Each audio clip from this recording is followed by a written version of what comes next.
Okay. All right, Jeannie, you want to get us started? Hello, everyone. I'm very happy to welcome you to this session 3 in our series on dealing with Desmoids, mental health tools for the Desmoid patient. This session will focus on coping with loneliness, fear, and anxiety. And it's presented by Ashley Williams. I'm Jeannie Whiting, co-founder and executive director of the Desmoid Tumor Research Foundation. Before we start, I just want to remind you of some really important upcoming events in September that we hope you'll check out soon and register for. We have annual meetings, and they will be virtual this year again. And the patient meetings will include a networking event, a webinar, 3 webinars actually for patients that will be held on one day, which will include topics of interest to all desmoid tumor patients. And we will have a special session on FAP this year as well. And of course, we hope you'll get involved in our Running for Answer virtual fundraiser. So with that introduction, and we're going to repeat this later so you don't forget, let's turn the time over to Lynn Hernandez to introduce our speaker. Lynn is our Director of Operations. Lynn? Hi, everyone. Welcome and thanks for joining us this evening. I'm pleased to introduce to you Ashley Williams, who will be conducting our webinar tonight. She is a licensed clinical social worker and trauma counselor from South Florida.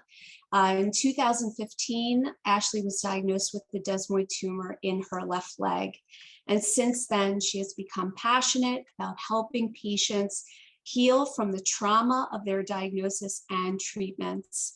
Her focus is on those with desmoid tumors, cancer, chronic illness, and other rare diseases. Having undergone multiple rounds of treatment herself, Ashley believes in a holistic mind and body approach to healing. She continues to help individuals from these communities work through their trauma in her counseling practice. So welcome, Ashley. And before we get started, I have a few instructions for everyone joining us. We welcome you to post questions in the Q&A section. You'll see the Q&A icon at the bottom of your screen. So if you have a question for Ashley, please share it there. And after she conducts her presentation, she'll try to get to your question. Also, you'll see that our chat function is open as well, and that is for you to communicate with the community. If there's something that you want to share about your experience on this topic, if you want to share part of your story, you can put whatever you'd like in that chat, and that will be unmonitored. So now I will hand things over to you, Ashley. Thank you so much, Lynn and Jeannie. I am very excited to be back with my Desmoid community tonight to be talking about such a pertinent topic that I feel affects us all or affects most of us as Desmoid patients. Now, talking about fear, anxiety, and loneliness, that's a really heavy topic. And so we're going to be talking about potentially some heavy things just in defining what exactly is fear, anxiety, and loneliness. But I guarantee you, I'm not going to leave you there. The last portion of our session is going to be many different ways to be able to cope with those feelings of fear, anxiety, and loneliness. I have mentioned this before, and Lynn just mentioned it. I'm a licensed clinical social worker in the state of Florida.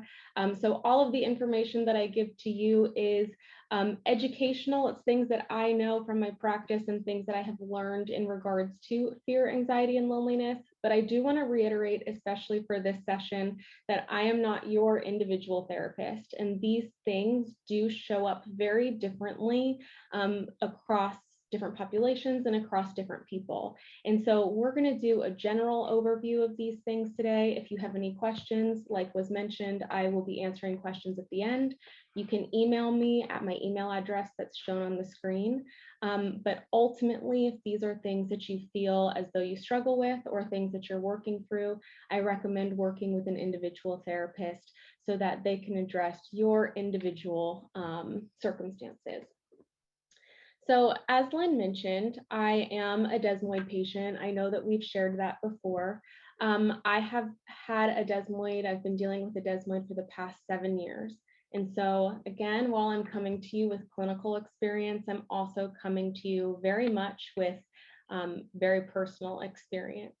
I know what it's like to be completely shocked and overwhelmed in that initial appointment of finding out that what you have is a desmoid tumor, and what is that and what does that mean?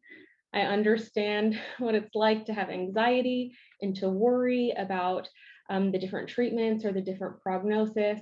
I understand what it's like to experience dread as different treatments come up or as different chemos come up once you've experienced them.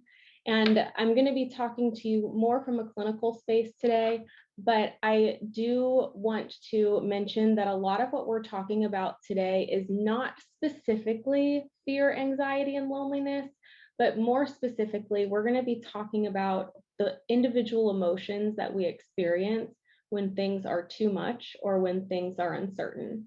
And so when we experience something that's too much, like a desmoid diagnosis, let's just be real, it's a little too much for us to take in initially, we experience a variety of emotions. And so coupled with anxiety and fear also comes stress, overwhelm, worry, avoidance, dread, vulnerability, maybe not excitement, but that is an emotion that we experience when things are too much sometimes. So we're going to be talking about all of these and how all of these different emotions show up across the desmoid journey and how to cope with all of them individually. So the first we're going to talk about is fear. And if you have done a session with me before, you have seen this diagram. I love this diagram. I think it is extremely important in being able to talk about our experience. And we've talked about this diagram before in regards to trauma and the way that trauma affects our nervous system. But whenever we experience a trauma, that experience tends to be triggered by a fearful event. And so when we experience fear, the same reaction to our nervous system takes place that happens whenever we experience a trauma. And what that is whenever we experience fear, there's some sort of threat to our physical or our emotional well-being. And so when we experience that threat, our body goes into fight or flight mode. And when that happens, different chemicals and hormones are pumped throughout our bloodstream to let us know that, okay, we're in survival mode now. And so we have to operate in a way that is prioritizing our survival. When that takes place, we experience certain physiological reactions. So things like our heart rate increasing, heavy breathing, tense muscles, perspiration. And these things will continue happening until the threat is removed. And as we've mentioned in previous sessions with trauma, with a desmoid tumor, it often can take a very long time, if ever, that the threat is actually removed. Now, in regards to fear, once the threat is removed, then our body releases another set of hormones that helps us get back to a normal state or a state of calm. But as we've talked about before in regards to trauma, it is very important for us to learn strategies where we can manually override this nervous system reaction. Otherwise, our body sometimes can stay stuck in that fight, flight, or freeze mode. and we have to tell it, okay, no, fight, flight, or freeze, survival mode, you don't need to be turned on anymore. Like, rest and relax. Let's bring that part of our nervous system back online. And so when we talk about fear and when we talk about anxiety, it's very important to keep this diagram, to keep this model in the back of our minds, because we experience these emotions very much in our bodies, not just in our minds. And so we're going to be talking a lot about how do we calm our bodies and return our body to a state of calm, as well as how do we deal with the thoughts and feelings that come up. Now, fear is a short-term, immediate emotion. And what fear is whenever we have a threat in our environment, our physical environment that's happening right now, that's whenever fear tends to come up. But anxiety is different, because anxiety is essentially fear of what's going to happen in the future. It's a response to our emotions versus a response to a threat in our environment. And so anxiety really is about looking into the future and having fears and having worries about what might happen in the future. And part of anxiety is that as humans, we tend to have a problem-solving brain.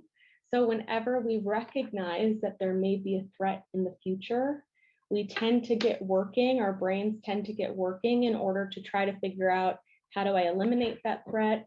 How do I ensure that that threat doesn't actually come and affect me? What can I do to outsmart it or outsurvive it?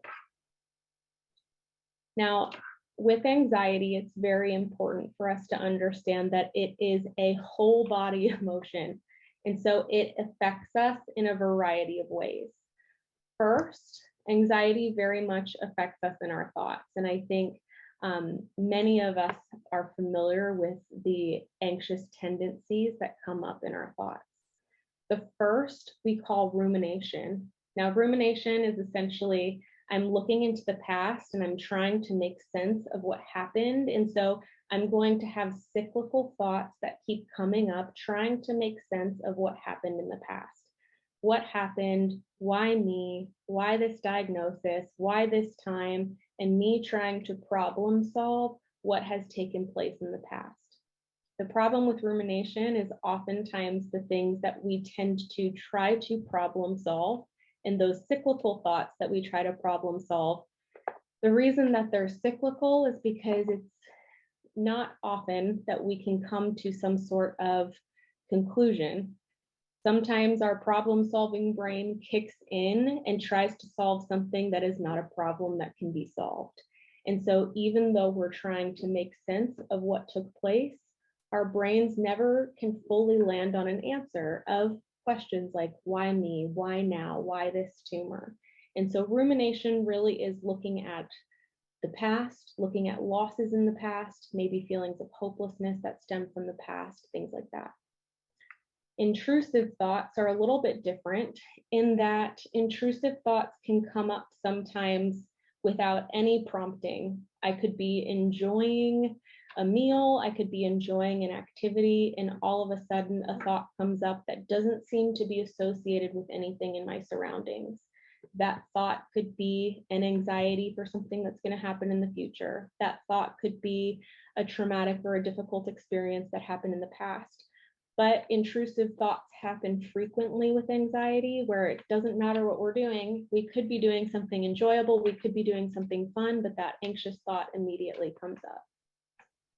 Worry is also a thought pattern. And worry, where rumination is looking into the past, worry is looking into the future. It's the active part of anxiety, of trying to problem solve what we think might happen in the future.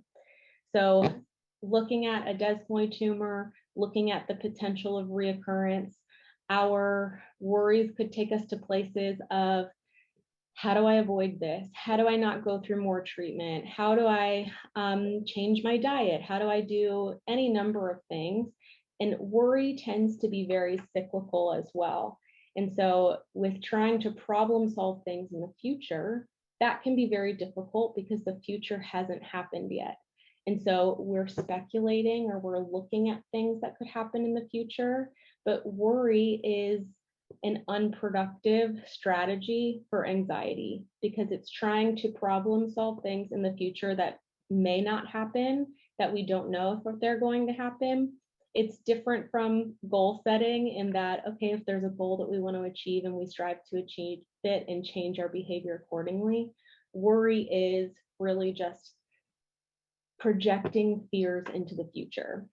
Now, in my practice, I've often heard people tell me that worry is what keeps them together, and that worry is a survival strategy that's necessary because it helps me think of every single possible scenario that could take place, and then I can problem solve preemptively. What am I going to do in those situations? And I, from a personal perspective, can say that I've fallen into that before as well. But research shows us that worry is an unproductive emotion, and one that causes anxiety to increase and can cause a variety of other distressing emotions to come up. And so worry is something to really try to pull ourselves out of, and we'll talk about strategies to do that in a little bit. So anxiety affects our thoughts, and I think that's something that we all can understand or we've all experienced before, but it can also affect our feelings. And so today specifically, we're going to talk about the feelings of overwhelm and dread, because I think that those are two feelings that, from my experience in my conversations, have come up often in the Desmoid experience. The first one with overwhelm couples with shock. But shock tends to be our body's physical reaction to a stimulus, and overwhelm is how our emotions, how we react emotionally. Now, whenever we feel overwhelmed, I can tell you, classic example of feeling overwhelmed was the day that I received my diagnosis of a desmoid. I had been in a car accident 6 months before, and my heel was lifting off of the ground. And so I knew something was wrong, but it never occurred to me that it could be something like this. Since I was in the car accident, I figured worst case scenario, I'm going to need surgery to repair my meniscus or something like that. And so I'll never forget being in the doctor's office and being told that I had a desmoid tumor and that I would need chemotherapy. That was not on my radar as a possible solution. I had absolutely no idea that this appointment was going to take me there. And that feeling of being overwhelmed is essentially like the events in my life are unfolding faster than my psyche, than my mind and my body can keep up with it. And so overwhelm tends to be characterized by that feeling or that sense of, I am no longer here. I am no longer in this room. Whenever I found out my diagnosis, I was no longer in that doctor's office. My brain, it's not like it even went necessarily to a different place. I was just completely shutting down. I was thankful that other people were there, because if the doctor said anything after that, which I'm sure he did, I have absolutely no idea what it was. So when we talk about overwhelm, we're talking about our feelings and our emotions being at like a 10 on a scale of 1 to 10. And our understanding of it, or our ability to operate with those emotions, being at like a 1 or 2. And so we're feeling things extremely intensely, but we don't know what to do or how to move forward or how to snap out of that feeling of overwhelm.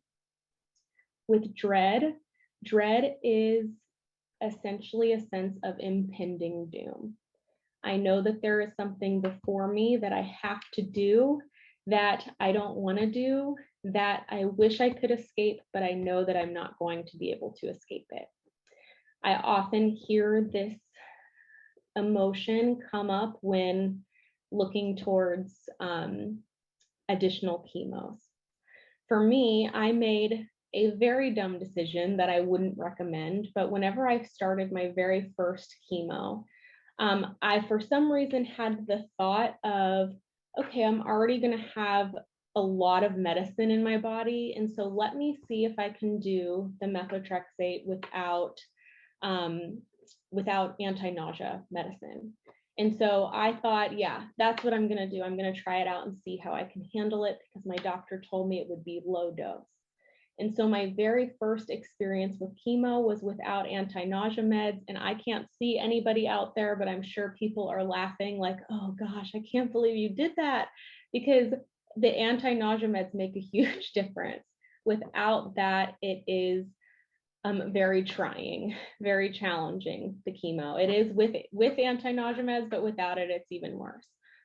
That was my very first experience with chemo. And so it set up this experience of looking towards each additional chemo with the mindset of, man, I don't want to do this. I hope it's not like the first. I can't believe like I have to do this 24 times or whatever the case may be. And so dread tends to come up in the Desmoid experience, especially in regards to treatments. Now, avoidance is up here as well, and avoidance is not necessarily a feeling. It's more a strategy for how we deal with our feelings. And so whenever we talk about avoidance, we're talking about kind of disconnecting from the present moment and trying to retreat to a place in the past, a place in the future, a place of numbness, so that we don't have to experience what's happening in our present world.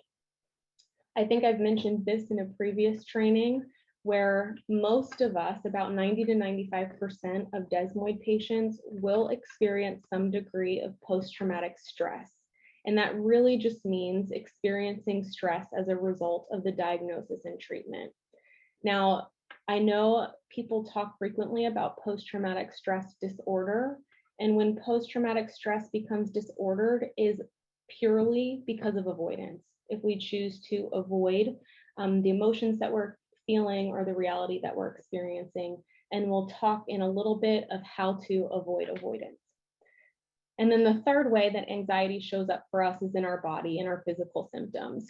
And so with anxiety, we can get increasing heart rate, sweaty palms, perspiration in other places, heavy breathing, sometimes losing functions of our bowel movements, weakness, shaking, all sorts of different physical symptoms and sensations that can come up.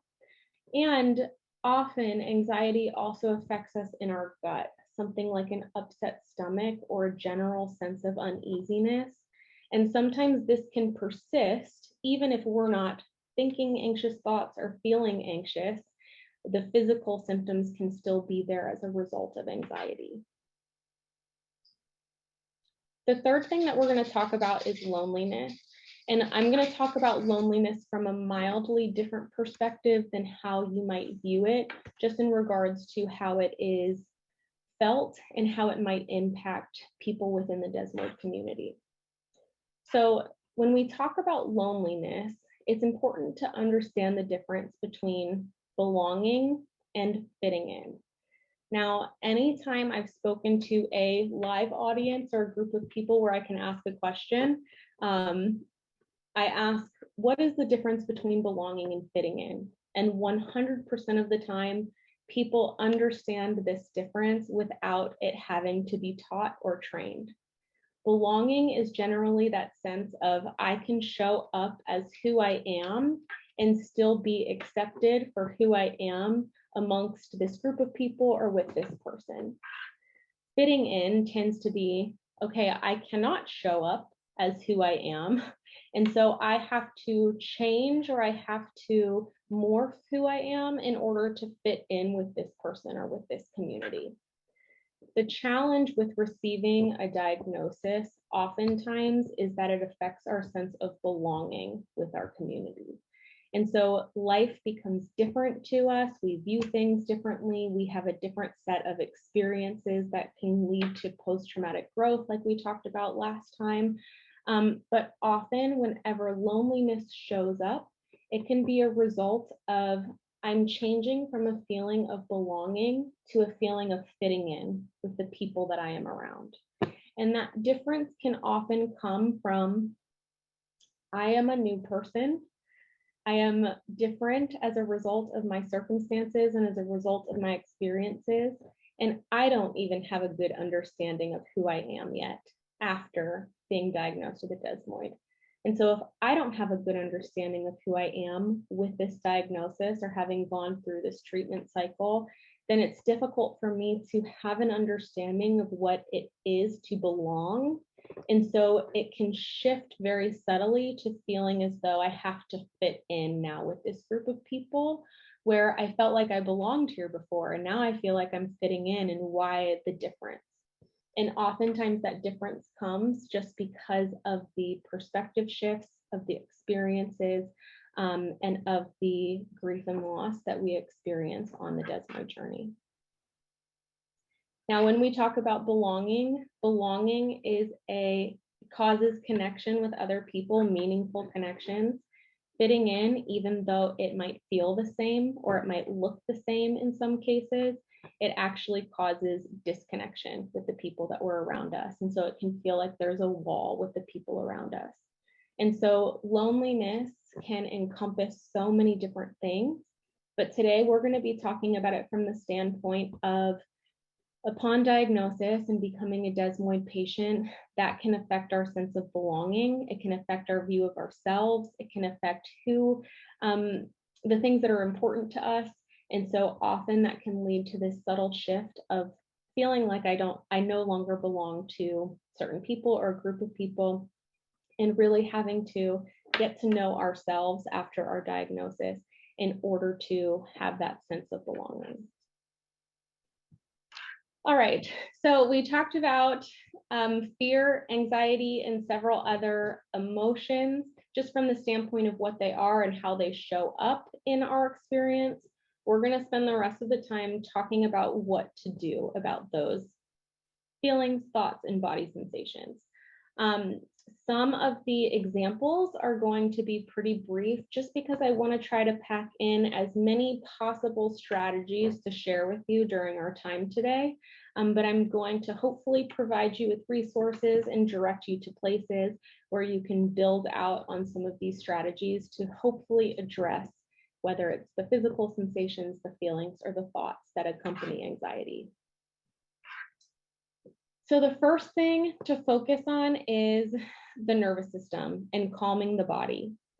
Research tells us that anxiety, trauma, fear, the emotions that activate the nervous system, that they cannot exist in a relaxed muscle body. So what that means is that if our body is relaxed, then we're not experiencing anxiety, we're not experiencing the effects of trauma, we're not experiencing fear. Now, I don't want to be misleading, because I know that sounds like, okay, that's really easy. Like, let me just relax and then I won't feel all of these things. But relaxing our body is actually a very challenging thing to do. It takes a lot of practice. And even whenever we're consciously trying to relax certain muscles or certain tension in our body, it becomes very common for our mind to wander, and our mind to wander to different thoughts. And once we aren't intentionally trying to relax, those muscles can tense right back up again. And so I want to start here because it's a very important foundation, understanding how our nervous system works, how it affects our body, and how our body relates to anxiety, and just the importance of trying to calm our body and our nervous system as an effective strategy for coping with anxiety. Now, the first strategy is called a body scan. I wish I had the time to lead you through this right now, but sometimes it takes about 10 or 15 minutes. And if you search body scan online or on YouTube, there are several different videos that can walk you through what that is. Now, a body scan is essentially a mindfulness practice. And when I talk about mindfulness, I am talking about the practice of being in the present moment. And so with anxiety, we have the cyclical thoughts that can happen, either looking at the past or looking at the future. And so one thing that is very important is practicing how to be in the present moment and in touch with the present moment. And so a body scan is a mindfulness practice intended to help us get in touch with the present moment, specifically scanning our body to see where tension exists. And so a body scan exercise will have you sit comfortably in your chair, close your eyes, focus on taking deep breaths, and it will lead you through a script or through a meditation of bringing your awareness to different parts of your body. Generally, it starts at your feet and asks you to notice the sensations that might be in your feet. It will raise to your legs, your thighs, your stomach, your chest and shoulders, all the way up to your jaw, your forehead, and your face. And it will lead you systematically through that process of really trying to notice the sensations in your body and really trying to identify where the tension exists, and where you might hold some of your stress. And surprisingly, it is likely different, or likely might also be in a place that you don't recognize. I am well aware that I carry tension in my shoulders, and that when I'm stressed and anxious, I will get very sore shoulders, or I'll get pain in my shoulders. But once I started doing body scan exercises, I realized how much tension I carry in my jaw. Now, again, for me to say something like, okay, find where the tension is and relax it, sounds very simple, but it's actually very challenging. I remember when I first noticed that I carried tension in my jaw and trying to relax my jaw and being like, how do I do that? I can't seem to get it to feel relaxed. And so these things are intended to be a practice over time, trying to focus on where we carry tension in our body and trying to relieve and release that tension as much as possible. The second strategy is called progressive muscle relaxation, and it goes hand in hand with the body scan. So say, for example, I notice that I'm carrying tension in my jaw. Progressive muscle relaxation leads you through a meditation or a script. And essentially what it does is it tells you to tense up the tense area and then relax it. So if I carried tension in my hands, I would tense them up really tight, and then I would relax them, because that tension actually will help them relax afterwards. And so in the progressive muscle relaxation practice, it will do the same thing. It will do a body scan, but it will lead you through tensing and relaxing your muscle groups in an effort to try to relieve the tension that you're carrying in your body. I will say, for these two practices, they sound very easy, but they can be a little bit challenging. So if you try them, if you look either body scan or progressive muscle relaxation up, there's tons of videos you can watch, ton of audio that you can listen to. If you try these and at first it seems challenging, please don't be discouraged. Know that it's a process and it takes time. Also, many people might feel emotion when doing these for the first time, and that's okay. If the emotion comes, let it come. If it becomes distressing, feel free to stop. Specifically with progressive muscle relaxation as well, I encourage you to connect with your doctor and make sure that that's something that in your specific case, you would be able to do. There are some conditions that might make progressive muscle relaxation difficult, like rheumatoid arthritis and some other things. And so if you're hesitant, please check in with your doctor beforehand. So the third thing is very similar as well. We call it a wet noodle exercise. And the body scan and the progressive muscle relaxation, it can be about 5 minutes, but generally if we're listening to an audio or a script, those might be a 10 to 15 minute practice that I encourage you to try, even if it's right before you go to bed.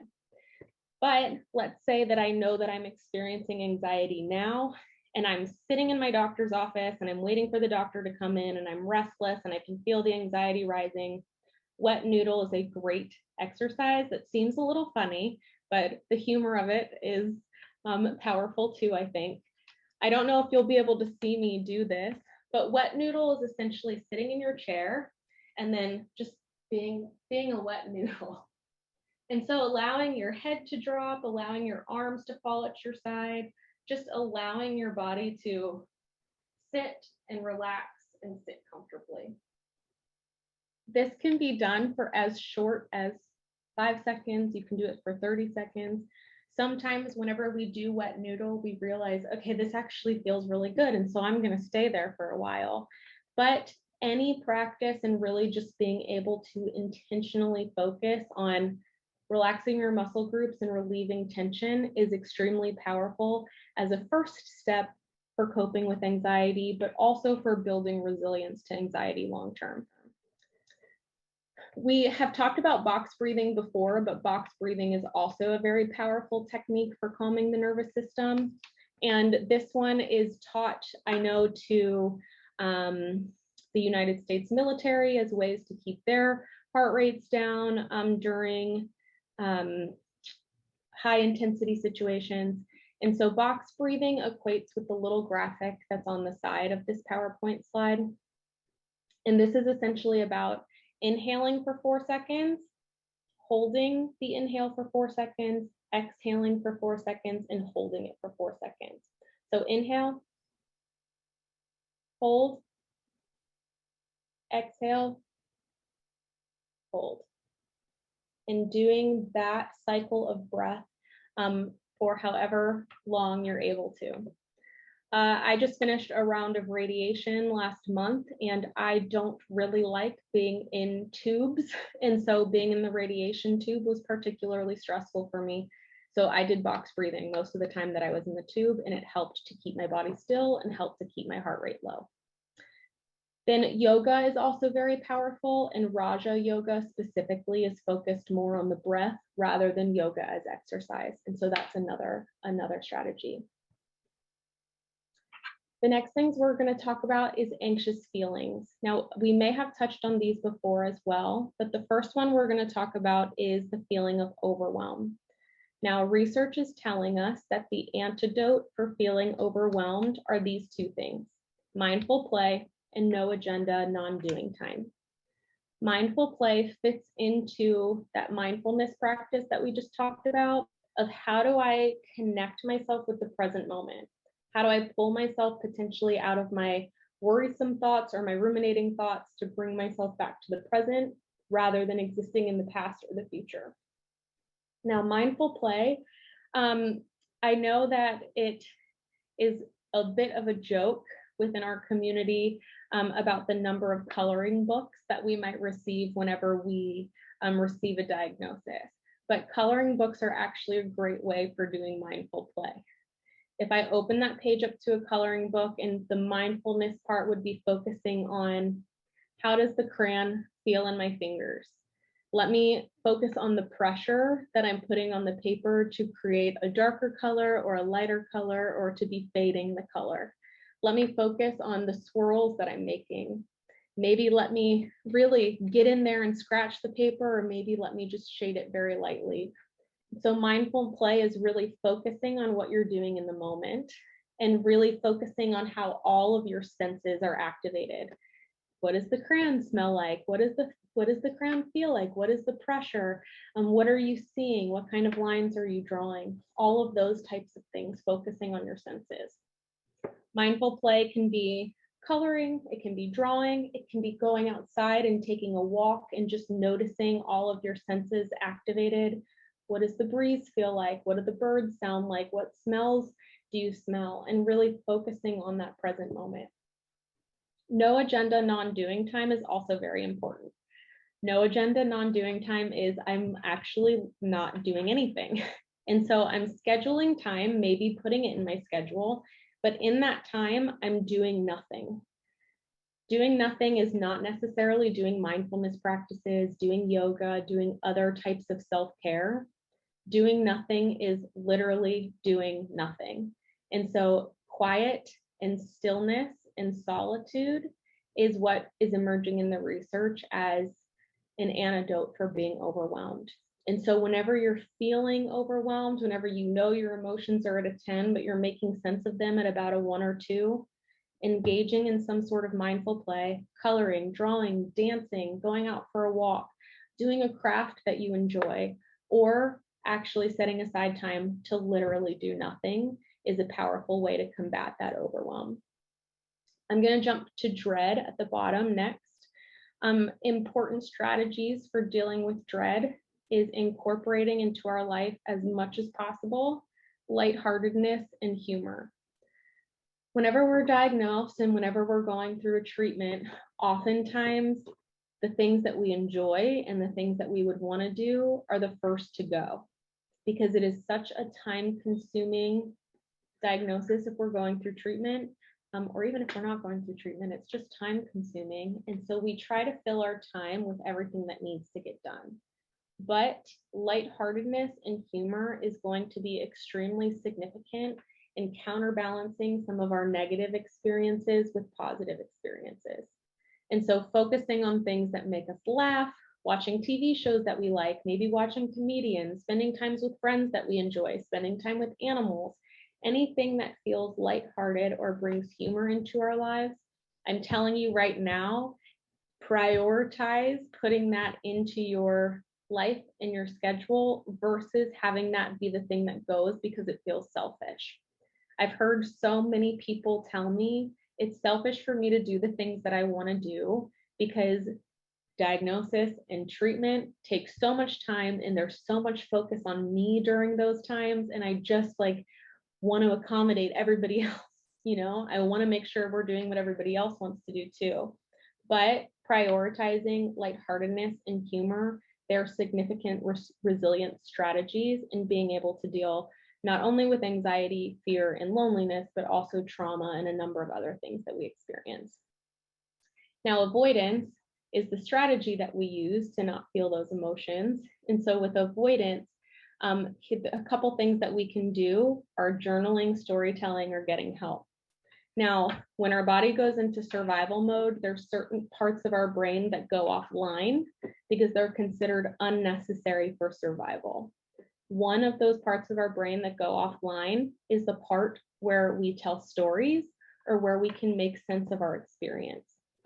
So for many of us, having received a diagnosis, going through treatment, there may be spots in our stories, holes in our stories. We don't know what event happened before the other, right? So it's difficult for us to go back and make sense of what was the chronological order of events, or I think that I'm missing things, or for me, I even had certain memories that I thought like, I don't think this actually happened. I think my brain is trying to fill in gaps.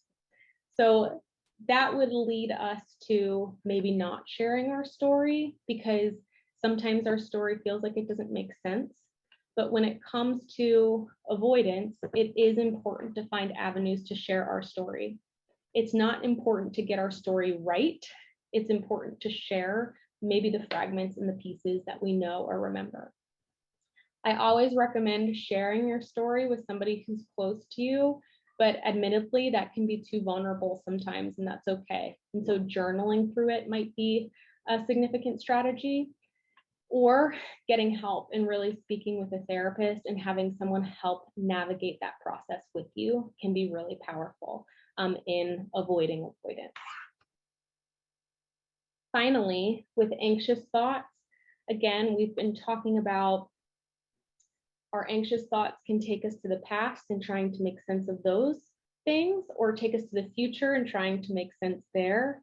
And so it's very important for us as much as possible when we notice that our thoughts are taking us away from the present moment to try to bring us back to the present moment. And so that set of strategies is called grounding techniques, or are called grounding techniques. And so I'm going to share one with you, but again, if you look up grounding techniques, there are several that you can find and you can try and see what works for you.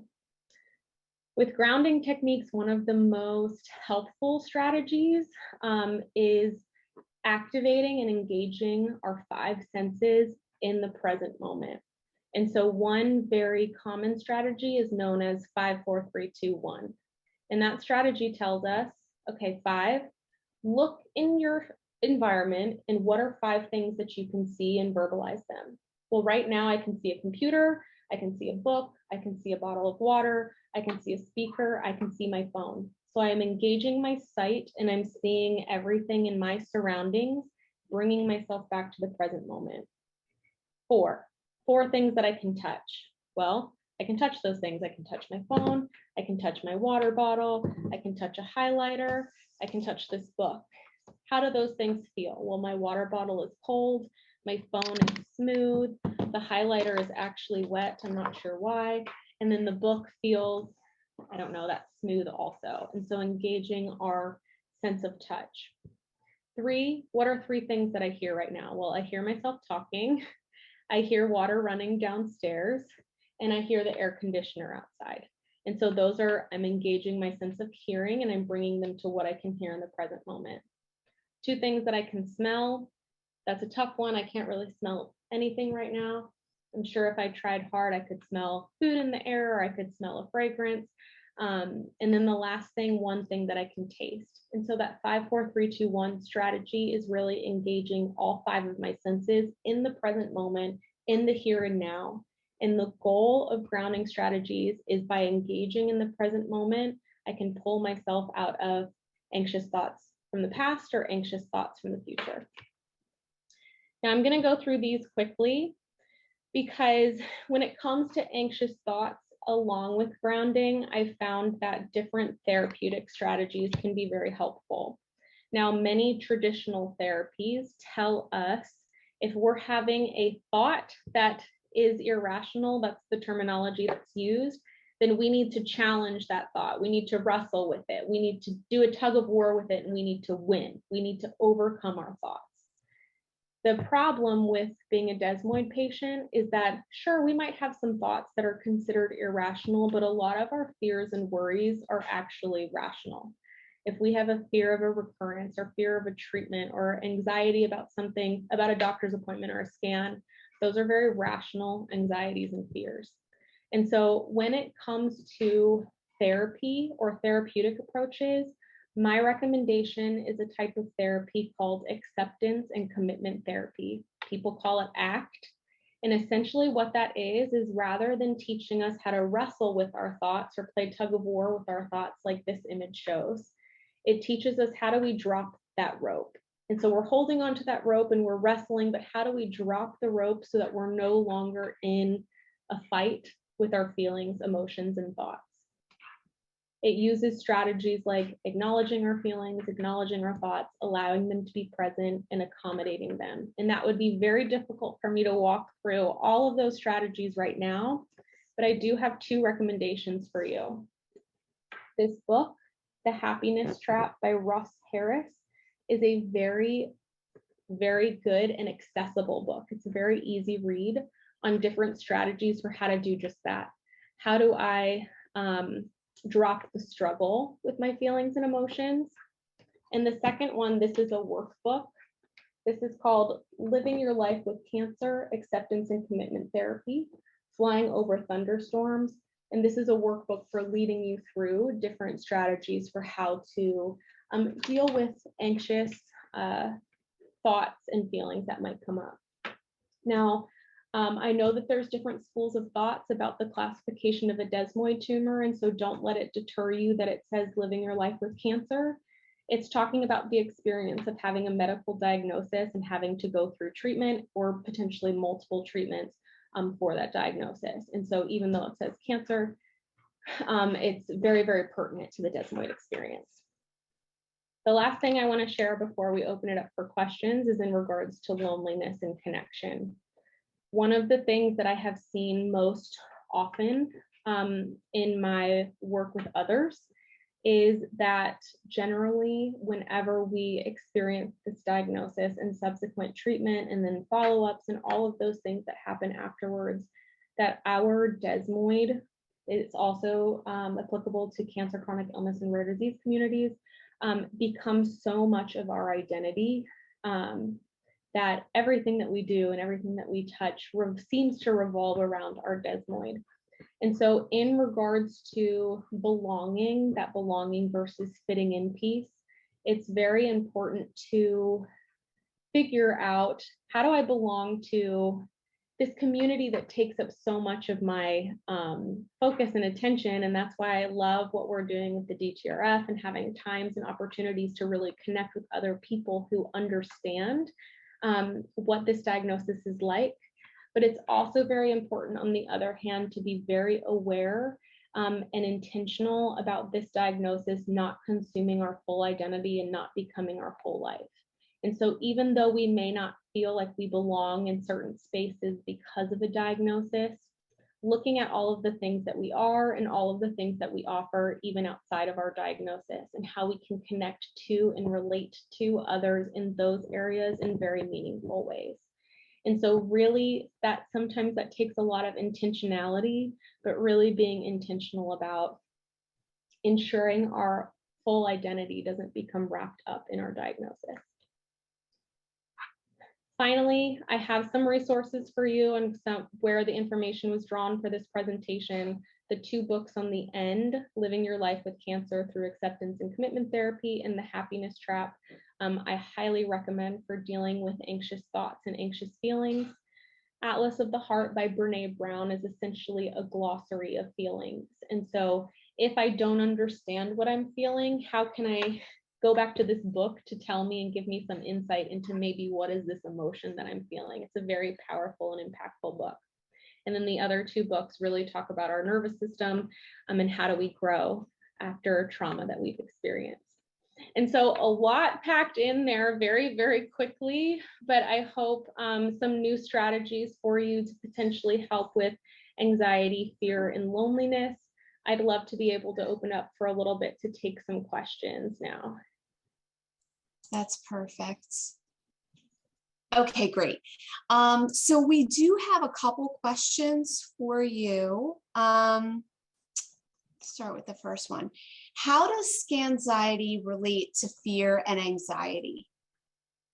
So scanxiety, that's a hard word to say, but it's often a term that we use to refer to the anxiety that accompanies our scans. And so getting an MRI, getting an X-ray, an ultrasound, whatever it is, and having to wait that period of time for the results of those scans. And so that actually is a very interesting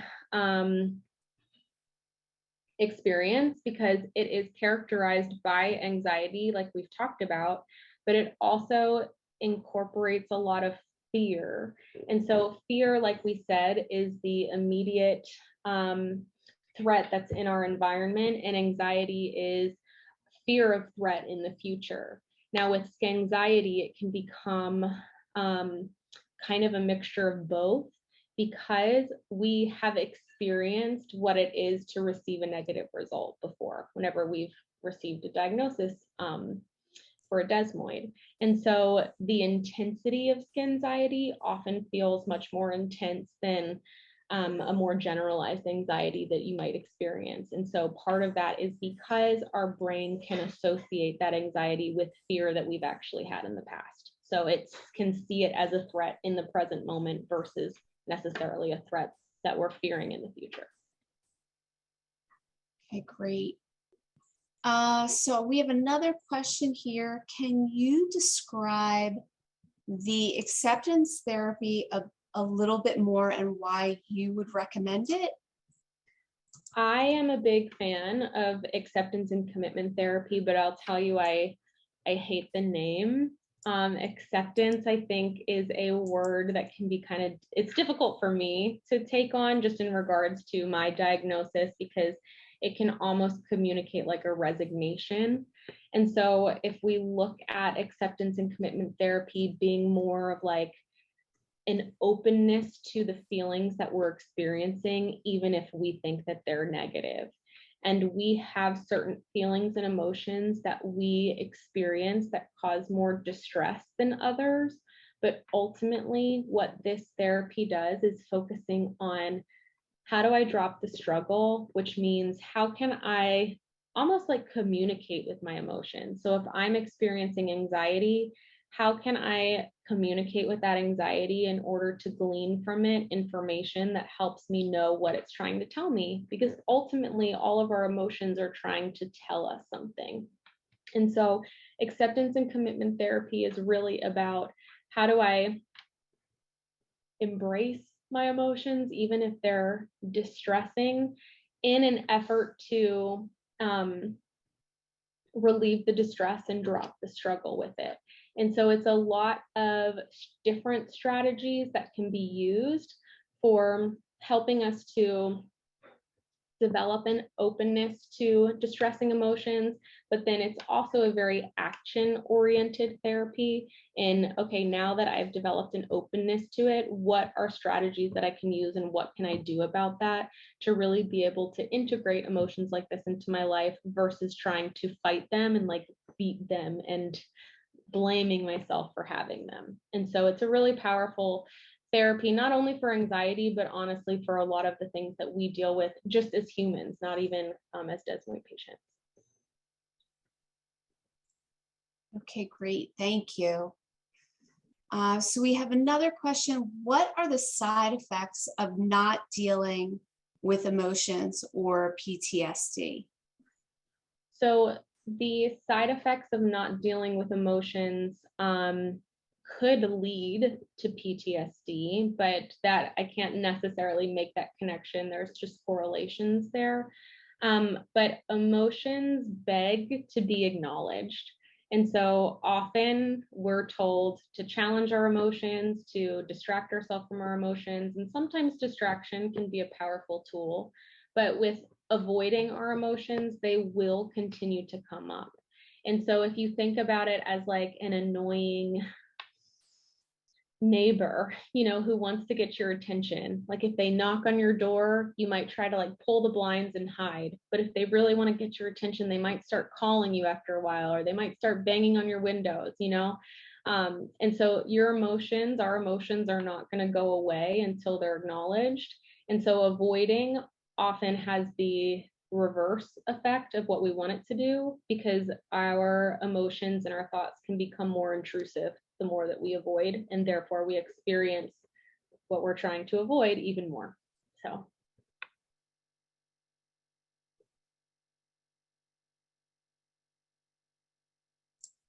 Oh, sorry about that. I was muted.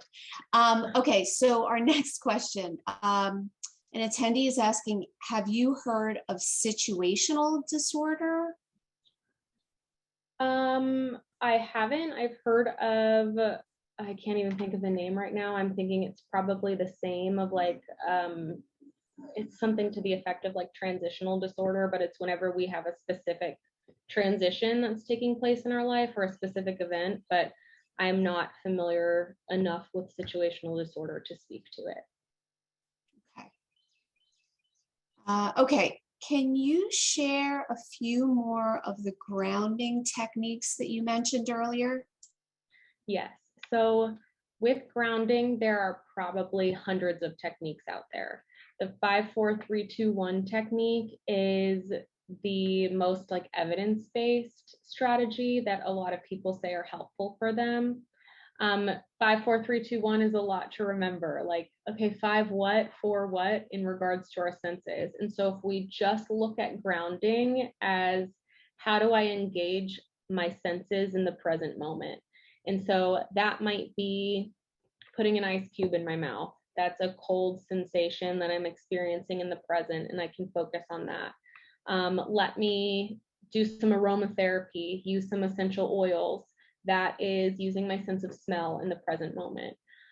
Some people wear a hair tie or a bracelet or something on their wrist, and even just like a mild snap of the bracelet can cause a physical sensation of touch. And so that can be very grounding. There's a strategy called earthing that actually has a ton of research behind it, which is putting our skin, primarily our feet, in contact with a natural surface. So grass, dirt, sand, something outside in nature, and feeling that sensation in the moment. Listening to music can be really powerful. Any combinations of any of these. And so activating as many senses in the present moment as possible. So that could be paying attention to the music that I'm listening to while wiggling my fingers, and that's a sensation that I'm feeling, or eating something cold or eating something spicy. Any of those strategies for being able to activate our senses in the present moment with an intentional awareness of what does this taste like? What does this feel like? What does this smell like in the present? Because the goal of grounding is to take us out of our anxious thoughts that are either in the past or future and ground us in the present moment. So anything that activates your senses. Oh, that's great. That's great. So I'm not seeing any other questions in the Q&A. So are there any other final thoughts, Ashley, that you want to share with the community before we start to wrap up? I will share that, we tend to look at emotions like fear and anxiety, and we tend to judge them harshly. We tend to think that they're very negative. They cause unpleasant feelings, and so we want to avoid them. But we're often told that they're bad too. And so when we feel anxiety, when we feel fear, when we feel some of these things, a general tendency can be blaming myself for not being strong enough, or blaming myself for not figuring out how to make these emotions and feelings go away. But the reality is, anxiety and fear is our body's natural response to having a threat to our well-being, and we all have been through that. And so I really encourage people, if there's anything really that I can share, it's that these emotions, even though they might not feel good, they're not a reflection of our capabilities of competency in our diagnosis. Like, I've heard so many people say, I want to do this diagnosis and I want to do this treatment well, and classifying well means I can handle all the hard stuff, I can handle all the anxiety, or I can eliminate it. And so the goal is not necessarily eliminating anxiety as much as it's being able to recognize anxiety and how to cope with anxiety as we move forward. And so if you feel anxiety, you are not failing, you are human. I feel anxiety on a regular basis, and I talk about anxiety probably every single day in my practice. And so anxiety is just a part of the human condition. It's part of being human. And so again, the goal is not to eliminate it, or it's not that we're weak because we experience anxiety. The goal is, how do we recognize it and how do we cope and exist with it in a way that doesn't cause distress? Okay, so we did have a couple more questions come in, Okay. so I'm going to throw them your way. Someone's saying, during my Desmoid journey, I've struggled with feeling lonely, but not having the energy to maintain relationships, especially when undergoing treatments. I feel like I just have enough energy to care for myself, my family, and my life demands. So I've let go of friendships. Any thoughts on this? My first thought, honestly, is to give yourself permission to take care of yourself. And that loneliness can be a very challenging part of this experience, and that there are different venues to be able to connect with others who understand and can relate to the experience, but also with the friends and the family in your life who you may not have constant communication with. As much as possible, I would encourage maybe educating family and friends on, this is a difficult time. I'm really focusing on my treatment and my healing. I hope we can reconnect afterwards. And so really putting it out there of, this disconnection that's taking place is not necessarily because there's anything between our relationship, but because I really need to take the space and time to focus on myself, and giving yourself the permission to do that. But whenever you can, finding those relationships that bring joy and lightheartedness and humor into your life, and focusing on those versus maybe trying to focus on all of the relationships in your life, if that makes sense. So that's my initial thought. Okay. I feel like these last couple questions, I'm sure that a lot of people relate to this. So we have another question. This really, yeah, I hear this. What should we say to our friends and family in order to preserve our own mental health when they are experiencing anxiety as well, and they're trying to support us? It sounds like it's kind of like an overwhelmed cycle a little bit. So what to do in that situation? So there's something called secondary traumatic stress, which is also very real. And that is something that many of our caregivers might experience because they're seeing us go through so much. They're unable to help or intervene, and they're also giving to the process and the experience. And so one of the things that I see the most when working with patients is the thought process of, I don't want to be a burden.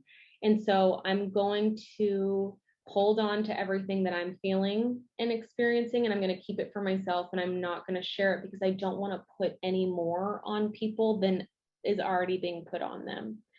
But one of the biggest resiliency pieces for everyone, for patient, caregiver, friends, anybody, to walk through a diagnosis is the development of meaningful connection. And so often meaningful connection comes from sharing those things that we try so hard not to share in an effort to not be a burden. And that some of the anxiety that comes from our caregivers might be coming from a place of, I have no idea what you're going through. I have no idea what you're feeling or thinking. I have no idea how to help. And so I have no idea what to do. And so opening up those lines of communication, and as much as possible, pushing past that feeling of being a burden, and communicating what you're experiencing. Now, for many of us, we may not know exactly what our feelings and our thoughts are. And so that becomes difficult of like, well, then how do I communicate that? But even that in and of itself, of sharing, I don't know how I'm feeling. I don't know what I'm thinking. I don't know how you can help me. I don't know how to move forward in this. Even sharing those things can be a really powerful connection. And so when it comes to our caregivers and our friends and families, I just encourage being as communicative as possible. I'm a big fan of over communicating rather than under communicating the things that you're feeling and the things that you might need, and that this is the time to allow other people to step in and help you, rather than feeling like, okay, I don't want to burden somebody else. So hopefully that answers the question. Yeah, that was great. Thank you. I think we're finished our questions. Right. So I think we'll wrap up, and thank you so much as always, Ashley, for joining us again. I'm sure that everyone could relate to this topic, and we just appreciate your taking the time to spend with us in the community. Please note that we will be sharing a recording of this webinar. Usually it takes us about 10 days to 2 weeks to prepare. And all Dealing with Desmoids content can be found at dtrf.org/dealingwithdesmoids. Make sure you go to DTRF to subscribe to our mailing list so that you receive notifications when the recording is public. Yes, public. Also, stay tuned because I guess it's June right now, so I guess in August, we'll be hosting another Dealing with Desmoids webinar where Ashley will cover another topic about coping strategies for patients. And one additional thing before you guys go, make sure that you join us for the DTRF's Together We Will virtual weekend, which will run from September 23rd to the 25th. You can go to our website right on the top of the page. It's going to send you to our where you can find more information and get registered. It's going to be a great weekend of networking, virtual weekend of networking, and connecting with and hearing information from the latest research, et cetera, et cetera. Again, visit dtrf.org. And I think that's pretty much it. So thanks, everyone. And thank you so much, Ashley, again. We hope that everybody has a wonderful night.